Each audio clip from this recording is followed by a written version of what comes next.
It is obvious that one of the major problems we have to face is unemployment. It is a terrific human problem which we cannot ignore. Merely giving some kind of occupation to a large number of persons does not ultimately increase employment or lessen unemployment. We delude ourselves if we think so.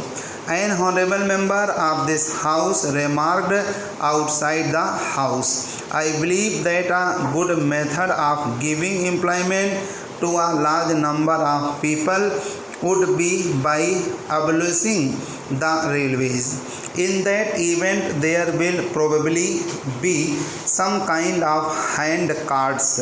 If many people will be pushing them, some no doubt will be sitting in them. That would be a completely wrong approach to this problem.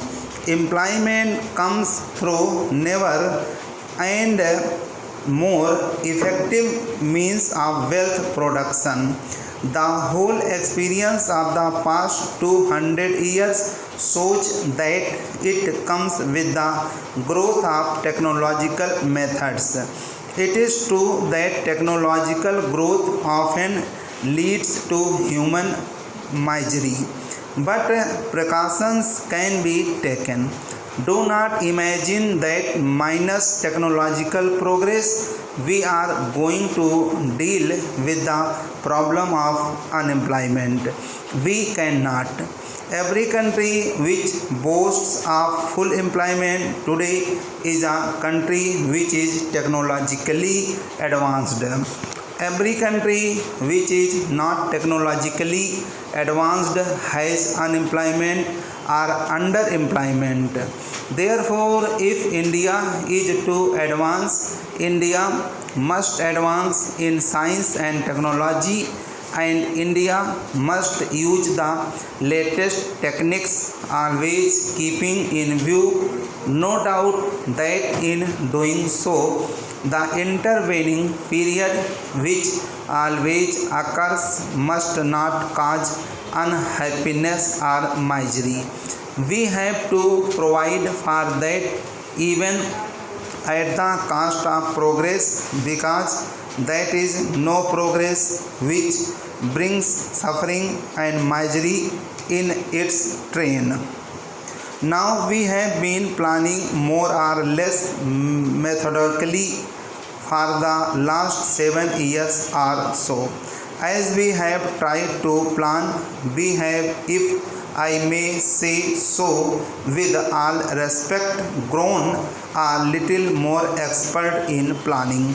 We are getting more educated in this process. We have had the advantage of discussing these matters with many experts in India and elsewhere, realizing that the problems will have to be solved by us, not by the experts. But the experts throw light on different aspects of the problems and make us think, and they point out our mistakes. So gradually, through painful process of thought, we have proceeded along this path of planning. We want to pursue it further.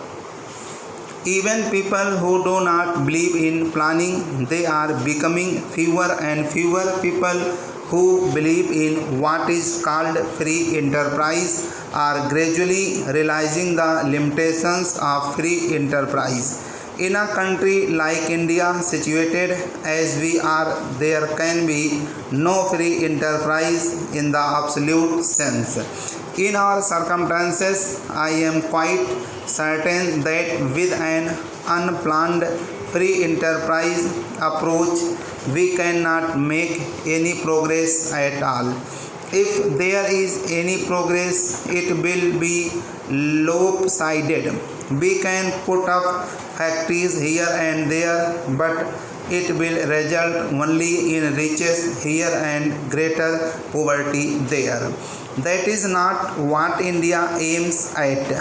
Further, the total wealth production of the country will not be as great as through planned effort.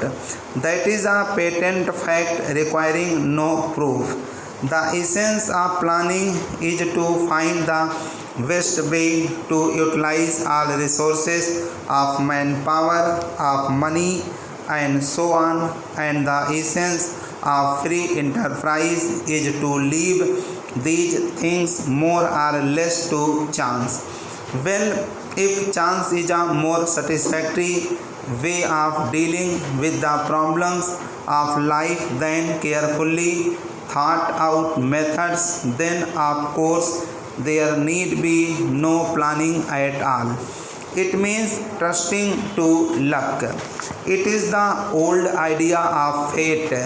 This is no good. All over the world, of idea of planning is being appreciated more and more. For an underdeveloped country particularly, planning is essential. It may not be so necessary in developed countries. They can perhaps do without it. But there is no other way but planning for an underdeveloped country like ours. Again, India is part of a region, South Asia, or a good part of Asia, which is more or less undeveloped. As a matter of fact, even the progress and development of India necessitates the development of the countries around India.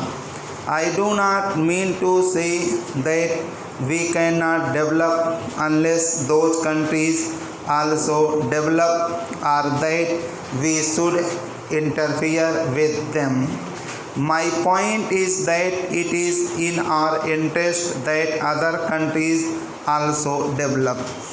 To think that the development of other countries comes in our ways is true only in a colonial pattern of society where we want to buy cheap raw materials from a country under our influence and impose our goods in a protected market. That does not apply to free countries. It is in our interest politically and economically that other countries in Asia and Africa should also develop. We cannot unfortunately help them much because our resources are limited, but tried our best to help them in their development program. I take your leave, sir, and the indulgence of the House to refer to certain incidents which took place in this House as well as the other House in the course of the last week, and which somewhat disturbed the normal serenity of the work of Parliament. Unfortunately, I was not here then, but since my return I have endeavored to acquaint myself fully with what happened in both the houses of Parliament. Under our Constitution, Parliament consists of our two houses, each functioning in the allotted sphere laid down in that Constitution. We derive authority from that Constitution. Sometimes we refer back to the practice and convention prevailing in the Houses of Parliament of the United Kingdom, and even refer erroneously to an upper house and a lower house. I do not think that is correct, nor is it helpful always to refer back to the procedure of the British Parliament, which has grown up in the course of several hundred years and as a result of conflicts originally with the authority of the king and later between the commons and the lords.